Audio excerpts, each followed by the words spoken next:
This 2023 season, I attempted to go from 12.2 in 100 meters to 10.5 in 100 meters. It all started last year in August 2022, where every day I would go to a local park and I'd do drills, plyometrics, and I'd be sprinting. Before I even managed to get to university where I was gonna start doing gym training to try and build myself up, there was a 2-month period between when I was starting doing the training at a park and before I got to university. Within this short time frame, I managed to sprain I believe it was my right ankle twice, doing the same thing. Both times was plyometrics. I built up faster than I was able to handle, so I got injured. Even though that was the case, because it was still the very, very start of my training, I was still hopeful that I had a chance to succeed. When I arrived at university, I began my gym training.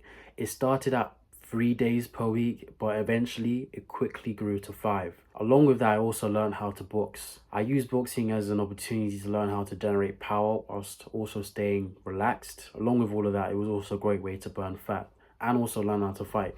So it was just a triple win essentially, so I saw no reason why not to do it. I would do boxing every Saturday and Sunday, and I eventually started trying to implement it after every single workout. I did this day in, day out, whilst also experimenting and writing down whatever I could to try and document how my season was going so far. I had a journal for sprint training and gym training. Whilst I was in the gym, whilst experimenting, I again did in my right ankle. I rested for a bit, did some rehab exercises to try and improve it, but eventually I gave up once the pain disappeared and I went back into how I was normally training. During my off season, I would be spending at least 3 hours in the gym and at times 5 or 6 hours in the gym through Monday to Friday. I spent most of my leisure time learning how to sprint faster from YouTube channels that I could trust. I'd use these channels to learn how to better analyze my form, how to actually sprint properly, and I'd go over this stuff again and again and again until analysis specifically became second nature to me and was very easy to do.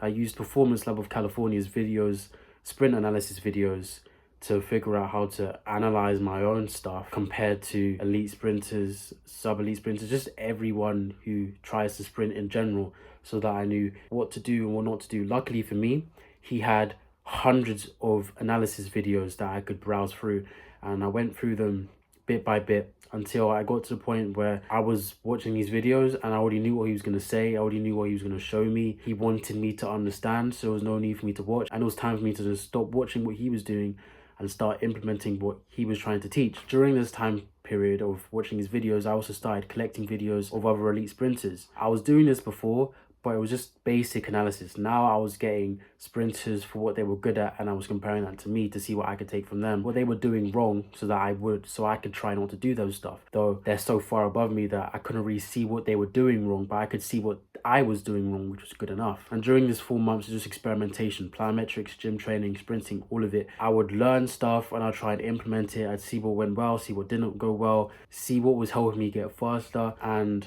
I managed to get my gym numbers to go up whilst also increasing my weight by 5 kilograms in total, which I thought was quite impressive. I was pushing for 85 kilograms because I got to about 80, but the weight was good enough and I'd seen so much progress to the point where it was acceptable for me for my off season, so I was content with the result I got. The new year rolled around, and prior to January, when I was training for sprinting, it was on concrete or grass. I would be sprinting on concrete and I'd do plyometrics on grass. I would try to do sprinting on grass where I could, but the grass was just so slippery over wind, so that was quite hard to do. There was so much to do, it wasn't really possible. I'd use my old spikes if I was trying to sprint, but even then there would be times where I'd slip, so my best bet was really just concrete. But when January rolled around, I was finally able to get back onto a track. I could have been on one before, but this is where I was willing to get onto a track. And I finally met my new coach a few days before my first competition that I'd be having. He saw me and he quickly just went over all the things that I was doing wrong that I needed to fix. Specifically, this is where I first found out that I wasn't sprinting properly. I thought I was, but I wasn't. I was using my quads instead of using my hips to propel myself down the track, so I wasn't as efficient, and I was using the right muscles but at the wrong time, because my quads are important, but I was using them to lift up my legs. I was supposed to be using my hip flexors to lift up my legs, and also same thing to push down into the ground. Once I figured out that I was doing it wrong, I was quickly on trying to fix it. I was doing what everybody be telling me to do at home at least twice over every single day. And I got to my first competition a few days after meeting him. It was eventful to say the least. I woke up that day almost immobilized in my bed because of the crazy amount of back pain I was feeling. Since I was doubling what my coach was doing, and also because I never really activated my hips before this period, my back hurt because my hip flexors hurt and my hips and my back obviously connected. I actually thought I was immobile. I actually thought I lost for a few hours, but I didn't. They were fine. I got out of bed and with this crazy amount of pain, waddled down, and I just lay down on the floor and I just started stretching my back. In fact, even my mother started trying to help me stretch out my back so that I could at least be able to sprint, because if I was feeling this much pain, I wasn't sure if I'd be able to sprint. I wasn't sure if this was muscular pain or nerve pain. If it was nerve pain, then there was something wrong with either my tendons or my bones, which meant if I was to sprint, this would be very stupid. But if it was muscular, I would be fine. I never felt my hip flexors be tight at all, let alone this tight. So I didn't know whether this was a muscle problem, which was just delayed onset muscle soreness, which it was, which meant I could just fight through, or if it was a serious problem where I should have taken the meat out. After about an hour of stretching, the pain started to subside slightly. The way I found this out was went in stages. First off, it started off me being lying down hurting, and then it went to me sitting hurting, and then it went to me standing hurting, and then it went to me bending down hurting, and then that was the most I was able to improve my back by. The best I could do was look down, bend down, and it hurt. I couldn't improve it beyond there. And considering that I went from just lying down and it hurt to being able to get into a squat and it hurt, I felt that I somehow made a lot of progress over there, because I really thought this was all over before you even started. But I got through it, and then I traveled to Lee Valley for the first indoor meet I've ever been in, as well as my first meet in almost 2 years. I was scheduled to run the 200 and the 60 meters indoor. I arrived stupidly early, as I always do, and I just took in the atmosphere. This was day one. There was 2 days. Day one was 200 meters, day two was the 60. Upon arriving, I just took in the atmosphere. It had been 2 years since I last competed, and I watched the other athletes run up and down the track, do leg swings, stretch, and I just took in all of the atmosphere that was there, and I was just like, I'm back. This is it. It'd been a year and 4 months since I last even saw a track in or off training, and a few days after even seeing a track since the first time 2 years ago, I was already competing with basically no break. And I was like, it was just nice to be back finally, because it just felt like home. After this, I found a portion of the track for myself and I spent a good 2 hours just warming up. Most of that time was not spent warming up, it was spent doing block starts. I did a bit of a warm-up, some running, some drills, some plyometrics, and then I went off to my own sport and I just started trying to stretch out my back, because it was obviously still hurting, and I was playing around my warm-up. Everything seemed fine, so I was good enough to compete. It was just, am I good enough to perform at my best? But once I did the best I could and my back was either completely fine or I was releasing so much adrenaline that I didn't even realize that my back was in pain, I went and started doing blocks. I spent about an hour and 30 minutes probably doing just blocks again and again and again and again and again. I'd be recording them, looking them over, doing them again, adjusting my blocks. Reason being is I hadn't been in blocks in basically 2 years. Before I had the meet, when I went to the track the first time, I was obviously doing blocks because that was my weakest area always, and I just wanted to be able to get it good, but I didn't have enough time to refine my block, so I still needed to do block starts once I got to the meet, obviously, understandably, so I could see what state my blocks were in compared to in training. That's usually why you do block starts when you're at meet. But I also wanted to see if I could use the day as an opportunity to train and improve my blocks on the spot so that I could perform to the best of my abilities. Whether that succeeded or not, looking back, I would argue there was some slight progress, but it wasn't anything crazy.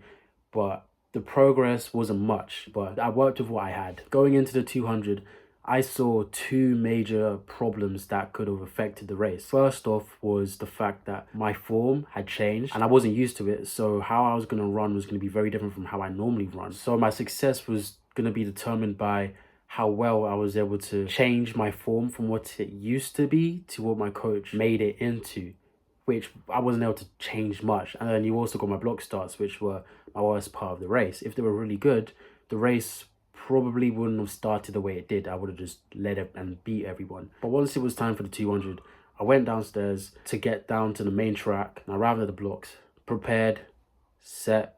My start was all right. It was rushed, but it was all I had to work with. My turnover was fast. We're looking at 5 steps per second. That's 5 hertz. My strides were choppy, tiny, and very close to compensate for the increased turnover I was producing, which was understandable. My form had changed in about 3-4 days, and that wasn't enough time to fix my form. So I was working on a half-built ship, and I was just doing my absolute best to run this 200. I rounded the first bend, some fatigue started to set in, along with boredom, as I was completing the first 100 meters. Not much was happening, and whilst I was in a state of flow, due to it being my first competition in a long while, I was taking it all in slowly, or maybe my state of flow was so high that the world slowed, which usually that would actually be the case. But for this race, I beg to differ. I was just taking it in the atmosphere because, again, it was my first race in 2 years. And usually when I'm in 100 or 200 meter races, even 400 meter races, there's usually a leader. There's always a few people that just plow off. Maybe there's just one anyway. But this normally happens in a race because if there's enough people at a meet, you always have a seeded athlete in every single race where it's essentially a free win for that person for being so fast. And I was paying attention to the lanes I could see because I wasn't brave enough to look behind me, and everyone roughly looked like they were in the same position. We was all number 1 or number 2, I guess you could say. And that felt weird because usually you see one person pull away, then about a second later I saw the person next to me, I think, start to close the gap on the person on the furthest outer lane. And I saw that and I was like, oh, okay, so maybe I'm doing okay. I'm doing decently well. I think that guy's in first. As I rounded the penultimate bend, my position in the race became evident. I was in the lead. Upon noticing this, I broke out into an uncontrollable smile. Prior to this, my best position in a race was 3rd. Yet in my first race of the season, I was winning. It felt surreal, but little did I know that I was just getting started. Upon reaching the final bend, things went south. Maybe it was because I wasn't familiar with the new form, or maybe it was because I wasn't familiar with bends indoors, but I began to struggle. As I tried to round the bend, it was a struggle to stay within my lane until I stepped on the lane, then I stepped into another lane. I screamed loudly. This was an opportunity to become my first ever win, and this would have set my season up very well, but by stepping into another lane, the race was invalidated and I broke the rules. I slowed down as I grabbed my head and crossed the line in first. However, beyond my expectations, I was never called out. I wasn't disqualified, and I PB'd. With this race, I managed to drop my 200 meter time from 24:41 to 24:28. This was while slowing down dramatically. And as if to predict the rest of my season, I would be battling with PBs, some good, some bad, almost every single race. With a challenge such as going from 12.2 to 10.5 in one season, a PB isn't enough. It has to be a big PB or it almost isn't worth it. I woke up the next day with no back pain, fortunately. I returned to Lee Valley for the 60 meter early like I did the day before, and I just went to work trying to refine my block starts. I was a bit scared since my starts have and always have been the poorest part of my race, and especially for a 60 meter, the start matters so much. It makes up the first 30 meters of the race, and considering all of that, I wasn't sure how I was going to perform, but I was going to do my absolute best to try and win. So I went to the line, I prepared the blocks, set. When I heard the bang, I completely zoned out. With the best start I ever had in my life up until that point, I pulled away from the field by a large gap and I was gone by 40 meters. The start only looked so impressive due to my high turnover, which became my detriment in the final 20 meter. For anyone that knows how to sprint fast, you know, you can have a really fast start if you have a high turnover. However, you're not going to be generating any momentum, so that is always going to come back and bite you at the end of the race. Never in my life before this moment had I ever been chased from behind. Usually I'm the one that's chasing, and for it to be the other way around is unusual, because if I'm chasing and I'm gaining, I usually have the highest top speed. It's just because my start was so poor that I'm behind you. But this 60 meter was the only race I ever had where I led and I was caught up from behind, and the person who came second was very close to beating me. It came down to a dip and I would say I timed it quite well, and with that I ended up getting a 7:49 and I won the race by, I believe it was 0.02 seconds. After my meet, I went on the train and I instantly started spending time analysing how the races went on my phone because I had them recorded. My next race was 2 months from now in April, so I had a lot of time to improve my form and go over my races to see what could have been improved. And I worked hard with my coach to improve my form and work on all the problems that I saw and that we saw. I refined my upright mechanics and removed all of the problems I saw. For example, there was a bend in my knee that needs to be fixed, and I went to work on my start. A lot of my time was spent trying to improve my start because there was no push, which meant I wasn't generating any momentum. Instead, I was just putting my foot on the ground and pulling behind me and moving onwards. And that was another thing I had to clear up, which was you don't pull the ground when you sprint, you push it. You push it behind you. You don't pull it behind you, you push it. And this continued up until April, where I was scheduled to race again at the same venue, Lee Valley. This time, it was 100 meters and 200 meters. After the last race, I was unsure of myself.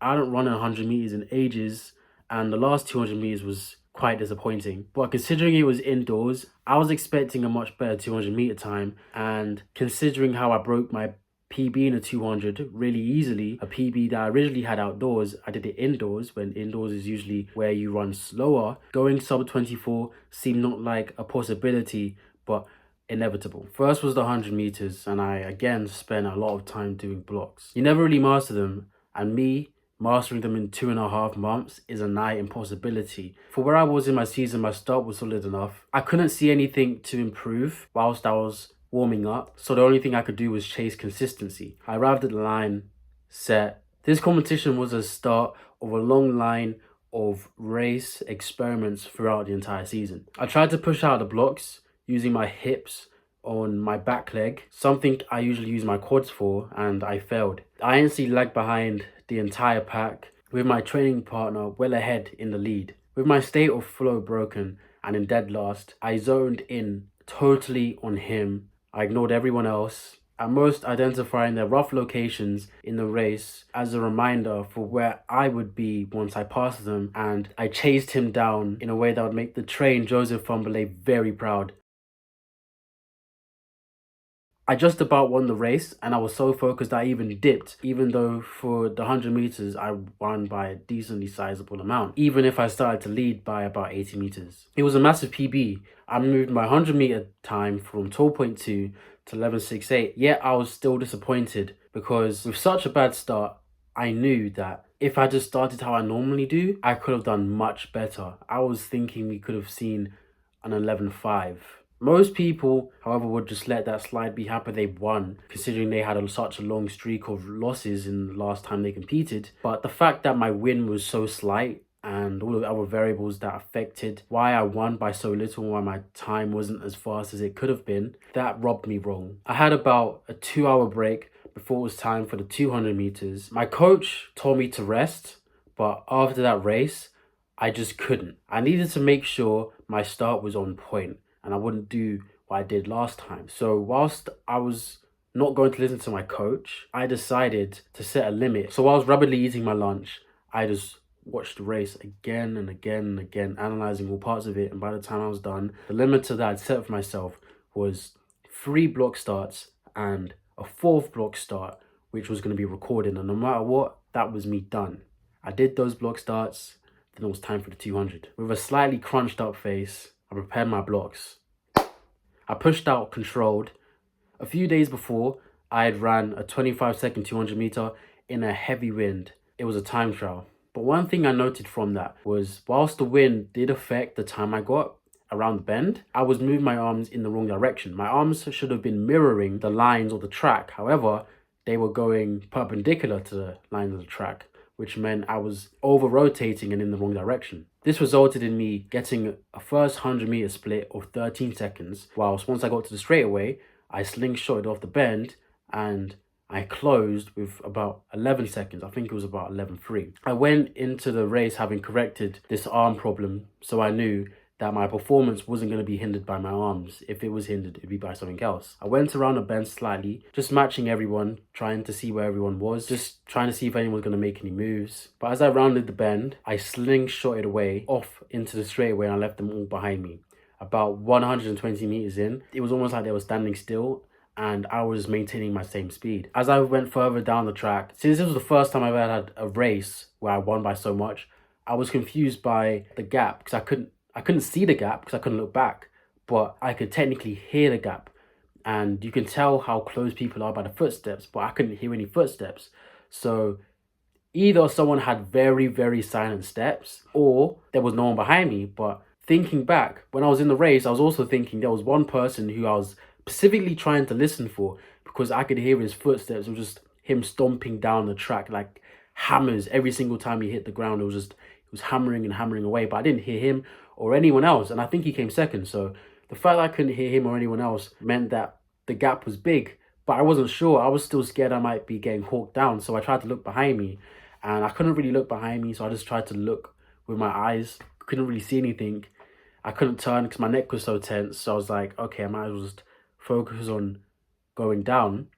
And I finished the race with the largest gap I'd ever formed in a 200, clocking a time of 23:28. I cut off more than a second from my 200-meter time prior. I pumped my arms in satisfaction, not with the time. I personally would have wanted a faster time, but with the race execution. The execution had the best start I had in that meet. My arms did not hinder me, and I slingshotted off the bend. To this day, a feeling I've only ever felt three times. Once was when I was running the 25-second 200. The second time was in this race, and the third time was running a 150 recently. As I came around the bend, that was the only time I felt a slingshot. When I saw the clock, there was slight surprise with the time, but more just content that I was so close to 23 flat, considering how my last race didn't even break 24, because that was eating away at me for the last 2 months, whether I'd even be able to break 24, even though the indoor 200 I ran was done really easily. I wasn't sure if I was going to break 24 because I didn't understand the indoor 200-meter track. So when I started to slow down, I didn't know how many meters I had left to be able to roughly calculate the time I would have gotten. I predicted I would have broken 24 if I've ran all out, but there was no way to verify because I never did. I slowed down and I got 24:28. So that was what I had to work with. Whilst I was walking off the track, while speaking to everyone that was also in the race, it started to dawn on me that I just did a 1-2 double, my first ever. I walked off and I spoke to the team captain for track and field at my university, and I later found out I couldn't go to BUCS for the 100, but for the 200s, with this time, I ended up making it. I was happy. I was going to my first national competition.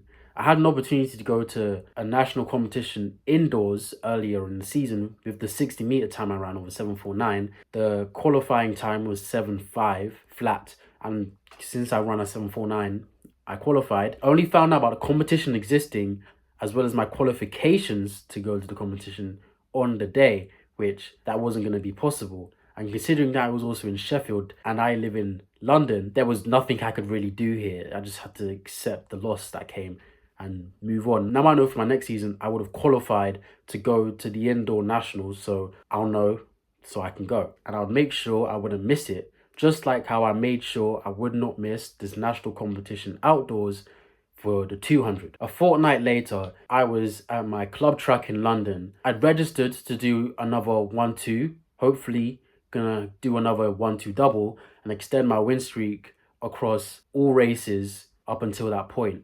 This was mid-April. My club competitions can be quite tense. There are a few people that have gone sub 11.5. So if I wanted to win, I needed to be lucky with the heat or exceptionally good twice. For this competition, I did something different. I warmed up somewhat leisurely whilst also implementing some new warm-up stuff that since that competition I have kept and I haven't really changed, because there was no free blocks for me to use. If there was, I would have used them, but since there wasn't, I could just do whatever I could do, which was just accelerations. I just did accelerations, trying to get my body into a good flow, good state, and also just prepared for the first competition I was going to be having, which was the 100 meters. From the people that I saw in my race, I knew this was not going to be easy. My only saving grace would be my finish, which would be reliant on my top speed being the highest in the entire field and potentially maintaining and slowing down more efficiently too. I prepared my blocks and we were gone. My start was much better than the one I had at Lee Valley, but like normal, it wasn't enough to get me into the lead, nowhere near. I regained slight consciousness from my flow and assessed the field at around 40 meters. The person I was most wary of was in lane 2, whilst I was in the outermost lane in lane 8 or 9, so I couldn't see them, and someone else was in front, so they also had this point in time were my priority. Whilst my start wasn't amazing, by 40 meters, I was about in the middle of the pack. I marked the front runner and began to close in. By 70 meters, I was at the front, and from the corner of my eye, I saw the person in lane 2 basically right next to me. I wasn't sure if I was going to win or if I was going to have to dip, so I decided to play it safe and just prepared to time my dip. I turned my head at about 90 meters to look at him, and he was still roughly right beside me, so that just confirmed my thoughts that I had to go and dip. I dipped my chest, almost losing my balance, and it took about 20 minutes later for me to find out that I won. I saw the photo finish and I realized I didn't even need to dip. From the distance in the photo finish, as well as the time he got, which is about 0.1 seconds slower than me, I would have won if I just ran through the line. It was a PB, however, it was assisted by 2.7 meters per second worth of wind. So the 11.36 I ran was invalid, and since it was, that meant my PB was still 11.68 that I'd set early in the month. I prepared for the 200 very unhappily. The people in the race were similar to the people in the 100, which included the person who came second, who I was already wary of, and they had a PB in the 200 in the mid 22s, whilst I was still trying to break into the 22s. And whilst I had beaten him in the 100 meters, I was also aware that the 100 was more my specialty, whilst the 200 was his domain. So if I wanted to win, I'd have to either be very lucky or I'd have to have run the race so well with my improved speed that he stood no chance. We all exploded out of the blocks. I looked around at 70 meters and he was already on my shoulder. By 90, he was ahead of me, and as I came off the bend, I moved my arms and legs in overdrive to try and catch up to him by 120 meters and onwards, but by then it was too late. I finished the race in second place with a PB of 23.17. However, again, it was wind assisted, this time by 2.4 meters per second, so again, it was invalid. My streak in the 200 ended there. I was a little upset, but I was already prepared for this outcome. There was still a lot of work that I need to be able to do in a 200 to be able to run it well. So my streak ending wasn't even about my opponent being the better athlete on the day, but my opponent being the better trained athlete in the 200. And whilst I did lose my 200 meter streak, my 100 meter streak was still there.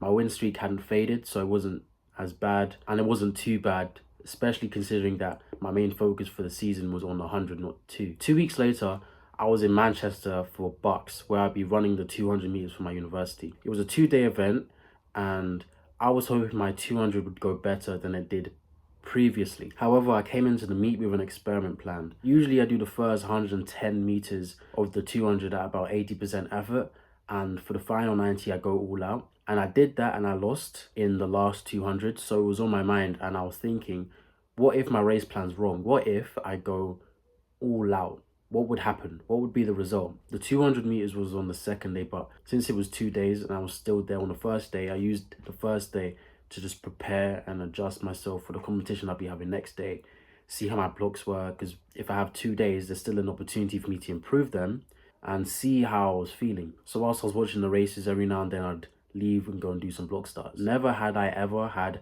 such a good block start training session up until that point. Even to this day, one of the recent block starts that I did is tied jointly with the block starts I did whilst I was at BUCS. The blocks rattled, my legs spun like crazy, and every single step I gained so much momentum. It just felt surreal. I saw some technical errors that weren't too obvious to me on the day, but looking back, they were still there and I did see them. But considering how much I improved by just showing up to BUCS, I didn't do anything special to get them, I just showed up. It was amazing. This put me in a good mood and good headspace for the 200 meter that I'd have the next day. The only thing that was on my mind was now whether the experiment was going to go well or not. The next day I warmed up and prepared until it was time to go. I was nervous. I'd never been at a national competition before, nor had I had any of my meets recorded live. So if things went bad, it'd be out there forever for all to see. Not that I care too much though, because with my current abilities, I would have needed to run mid 22 seconds to get past the heats, and I was nowhere close to that. So if I wanted to get to the semi-finals, I would need to be lucky with my heat draw. But since I was so slow, I wouldn't be seeded, which meant luck wasn't in my favor. I wasn't lucky with my heat draw or my lane draw, but I didn't mind too much because the experiment was on the forefront of my mind anyway. As I set up the blocks, I looked down the blue track that I'd never been on before. I'd never been on the blue track outdoors before this. I just begged my body to just explode out of the blocks like it had been doing the day before and when I was warming up today. As the gun went, my prayers were answered. I quickly got close to the shoulder of the person on my outside. I did my best to just close in. As I rounded the bend, I felt my spike spin on the track and I came around the bend like I wasn't even running at all. And there was no slingshot off the bend. I was right next to the person on my outside, but everyone else was well ahead of me. This was about usual because when I ran my 23:17 2 weeks ago, at that point, I already knew that if I wanted to go sub 23 seconds, I would need to run my first 100 meters in less than 12 seconds. Something I was still trying to teach myself how to do. But when I watched over the video, I would have been in for a shock later on. This is the usual positioning I have, but not the same energy levels. As I was going down the track, impatient, I tried to go into overdrive by moving my arms faster to pull away from the person next to me and get a second wind. But my body instantly shut down the second I tried to move my arms beyond where I was moving them before, and lactic just flushed my system. He passed me and I had to do my absolute best to even get to the finish line, let alone cross it. I felt like I was running the final 50 meters over 400 meters, but for a distance of 80 meters. It was not nice at all. I finished in a wind assisted time of 24.4 with 2.4 meters per second wind, and that was 0.01 seconds faster than my 200 meter PB 2 years prior in 2021. I got off the track and I cooled down very confused, wondering what happened. I expected the experiment not to go how I wanted it to, but there was so many variables that got in the way that I wasn't prepared for. There were a few reasons this happened. I overexerted myself beyond what my body was used to or potentially even capable of, and I'd never run a 200 meter in lane 2 or any of the innermost lanes. So I didn't know how sharp the bend was going to be. So I messed up the bend. Most of the time when I run a 200, I'm always put on the outermost lane, so running such a tight bend was a shock. However, it wasn't all bad, because whilst I did run a 24.4, I calculated that the first 100 meters was done in low 11 seconds, no more than 11.1. This meant that if I could maintain that speed, I would have had a massive PB waiting for me at the finish. The wind was 2.4 meters per second, like I said before, so it wouldn't have been official,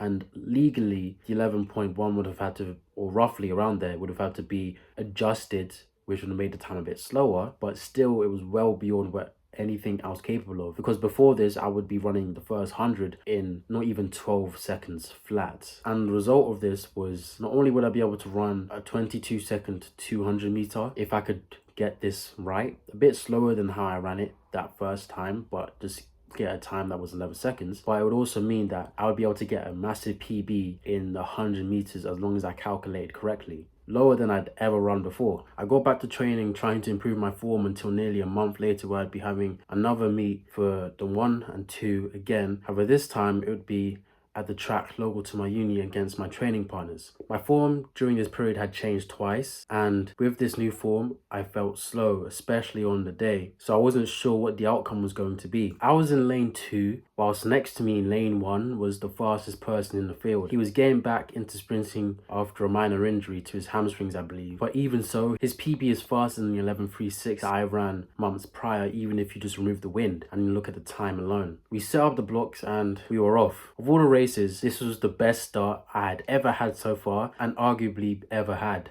I was in position 2, whilst the person in lane 1 was currently first. Since there was no one else to worry about, I focused on closing the distance between me and him as quickly as possible. I charged down the track and was on his shoulder by 85 meters, where I took it home in 11.18 to finish first. When I first saw the time, I first didn't believe that it was accurate. My coach had told me that he saw me running an 11.2, and I'd even ran that in a time trial a few days prior, but it was so far away from my official PB of 11.68 that I just didn't believe it. I asked the officials for the wind, since that was the only explanation, and to my surprise, it was legal. The wind was 2 meters per second on the dot, just within the allowable limit. Shortly after a bit of celebration, I got back into warming up for the 200. The man to beat was someone else this time, and this person had run mid 22 seconds before. Due to my PB, I had the potential to get another double, but I also knew that I was tired, and even with my PB, going off the average time I usually run for 200 after I've run a 1 and a 2, the best time I could possibly run would be 22.8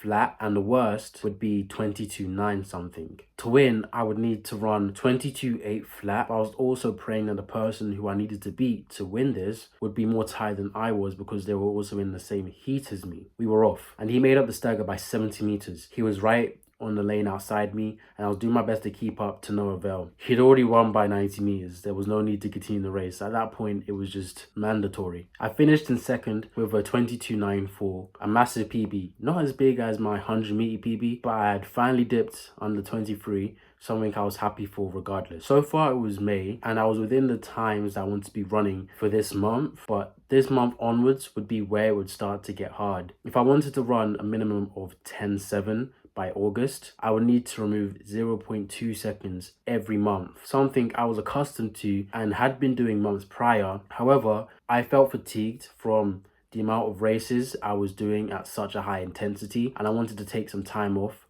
and I planned to compete in late July. This meant I wouldn't know my progress until 2 months later, and within this time I would be returning to London, having finished my first year at uni. Hence, I'd be training alone without a coach. Add on the trouble of trying to find funds to pay for my training sessions, something whilst I was at uni I didn't have to pay for. It was going to be a hard 2 months before I was going to be competing in July. I had 8 training sessions in total leading up to the final competition that I'd be having in August. I wouldn't be competing in July because I missed the deadline to pay, so I just have to pray for the best in this competition I was going to be having. Due to how the last 3 months had went, not in training, but because I had only had a month of sprint training, I knew my goal of reaching 10.5 was now officially impossible, and went out there hoping that I could run a 10.9. During training, I ran a time of 10.83 in 100. So assuming the wind was okay when I ran that 10.83, and it was also going to be okay on the day, there was a valid reason to believe that I could go sub 11 in this competition coming up. I warmed up feeling quite good. I had to shake off some of the rust in my block starts, getting them as close as they were in July as possible, which was the last time I trained. I would be running 2 rounds in the 100, something I'd never done before. And along with that, there was going to be no 200 meters. I was only doing the 1. The first round I was seeded going against athletes who hadn't even gone sub 11.5. There's no need for me to push hard for round 1. I could push hard in round 2 because the way the competition worked was it doesn't matter what time you run, you get 2 rounds. So there was no need for me to worry. I could just run enough to be able to extend my streak and then go for round 2. However, as I stood on the line, it dawned on me that this first round would probably be where it happened. Either I go sub 11 now or I don't at all, and I just have to pray for a good wind. The officials shouted on your marks, and I called into the blocks, sending out one final prayer. Set. I emptied my mind and focused on hearing. We were off. I was slightly behind everyone, but was at most a 2 meter lead on me, and that was quickly reversed by 35 meters. At 50 meters, I was starting to properly pick up speed and I'd already pulled away from the pack. And at this point, I asked myself, in a literal microsecond, do I press the nitro? Do I take it easy and go all out in round 2? I quickly gave it all I had. In this moment, I just prayed that I was running fast enough and the wind was on my side so that I could see a 10 followed by a dot when I crossed the finish line. In the end, I crossed the line in 11.06 after creating the biggest gap I'd ever done in 100 meters. The wind was 3.5 and I was angry. I was fuming. The race was invalid and I failed to break 11 seconds even with wind. I had never run 100 meters with that much wind, so I can't say for sure whether it helped or hindered me, but I'm leaning on the helping side.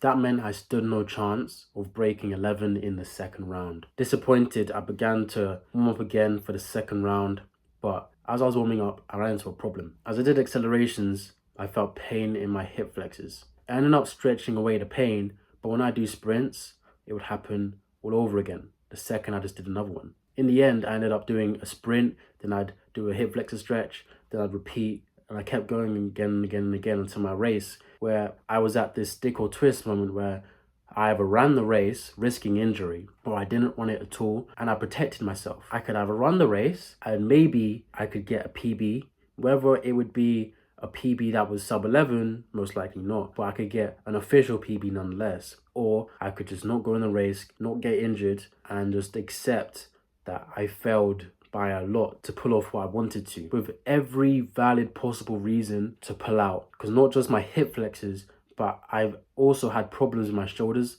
a month before, and I wasn't sure if I was going to pull something in my shoulder when I raced, and I was even shocked in the first round where I didn't. I still ran, however, in that second round. I set up the blocks and I prepared to do my 1 block start, and as I did, I told myself this: okay, I'm gonna push really hard and I'm gonna see what my body says. If I feel any amount of hip flexor pain, I'm gonna tell the officials to disqualify me, to did not start. I'm DNS, I wasn't there. But if I don't feel anything, this is it. I am going to run that race. And I did the block start and I felt nothing. And I was like, okay, fair enough. We're going to do this. On your marks, go down into the blocks.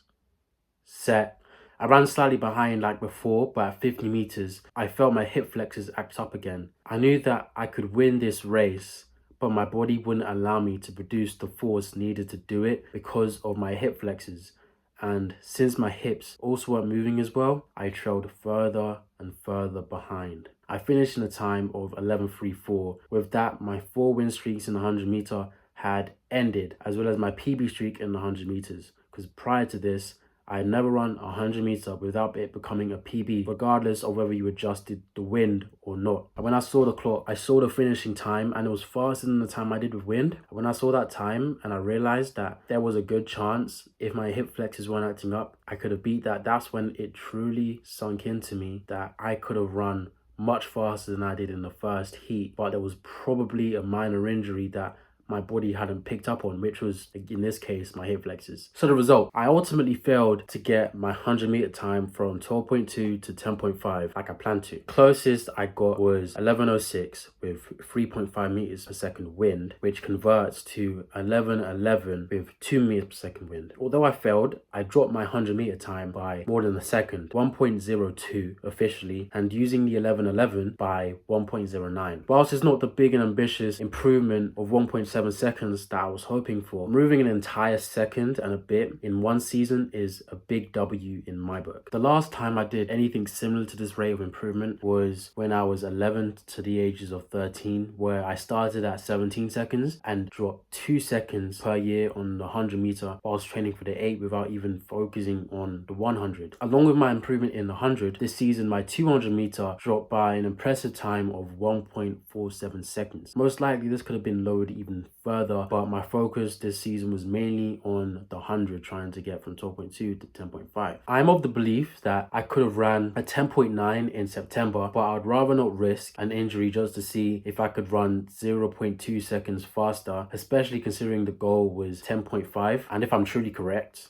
I could just open with that time or faster when the next season rolls around next year. There were a few reasons why I failed, as ultimately I still believe I could have succeeded, but I chose to forgo the opportunity along with some things also outside of my own control. Gym training. I was training in the gym from September to December and a bit of January consistently every single day. But as I switched from strength to power and then finally did the switch from power to speed, which I believe I did early, I switched to low weights and I focused on doing them as fast as possible. Something I did not find, and I don't think anyone does find, entertaining at all. It felt like I was wasting my time in the gym. Obviously, I was receiving adaptations, but since I stopped going to the gym altogether by late February, the strength I gained wasn't officially converted into speed. Hence, that was a reason why I suffered later on in my season. Mobility. My muscles were closer to rocks than to elastic bands for the majority of the season. And by the end of the season, the only mobility in any of my leg muscles that I had was in my quads. I was able to do a reverse Nordic. My ankle and everything surrounding it, my hamstrings and my hips, all of those were lacking the necessary mobility I needed to run faster than I already was. I took my mobility relatively light. I only started stretching after sprint sessions in March, and even then it wasn't too intense. Along with that, I only stretched 4 sprint sessions. There was no other time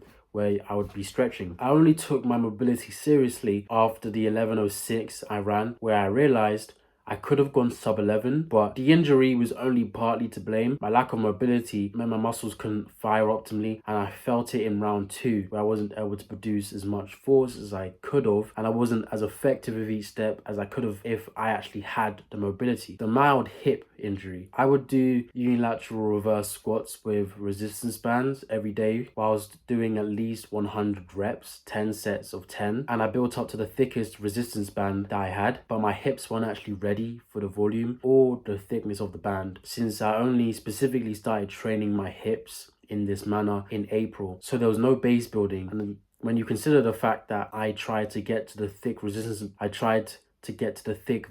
band as fast as possible, these combined would be the reason that I believe I got my injury in August when I was doing the race. Beyond that, there were a lot of reasons outside of my control for why I failed, like not being able to go to training sessions because I didn't have the money. But what was within my control, I believe, was more than enough to have allowed me to, if not run 10.5, run sub 11 minimum. We could have been looking at 10.9 as the minimum time I would have run. I tried hard, but I didn't try hard for as long as I could have, especially in the gym, since I really didn't think there was much going on, so I didn't bother to do it. Instead, I was like, I know I need to do training, but at the gym, I'm not sure how useful it is because the weights I was doing was half of my max, and my max weren't even heavy to begin with. I'm talking about the Olympic weightlifting stuff. So I was like, instead of going and doing gym training, I'll instead experiment. And whilst I am upset that I didn't spend more time in the gym, the fact that I didn't taught me something that I couldn't have got if I just did gym training, which has helped me for next season, which was unilateral plyometrics. All the improvements that I made, whilst they weren't as much as I could have made with plyometrics